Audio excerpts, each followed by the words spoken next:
కోరిక ఉంటే తీరిక చిక్కదు. మరి కోరికను జయించాలంటే మార్గం ఏమిటి?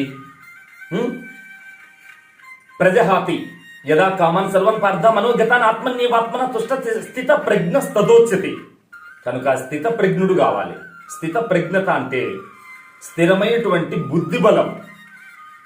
దేహం కంటే ప్రాణం బలం, ఇంద్రియాలు బలం, మనసు బలం. మనసు కంటే బలం బుద్ధి.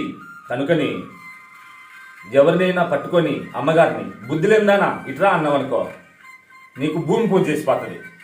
కనుక బుద్ధి అన్నిటికంటే గొప్పది. కాబట్టి బుద్ధిహీనుడు అంటే మగోనికైనా కోపమే, బుద్ధి లేదానా అంటే స్త్రీకి కోపమే. కనుక ఈ బుద్ధిని శుద్ధి చేసుకుంటే ఈ ప్రపంచమే నిన్ను బుద్ధినిగా పూజిస్తుంది.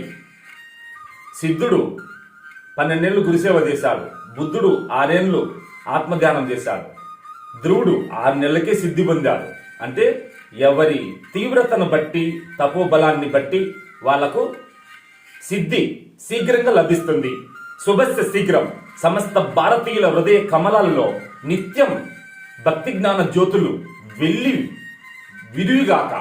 సమస్త భారతీయులంతా సుఖశాంతులతో ధన్యులై తరించురుగాక. సమస్త భారతీయుల హృదయ కమలాలు దివ్య సంస్కృతంతో, దివ్య జ్ఞానంతో తాండవించుగాక. జై భారత్.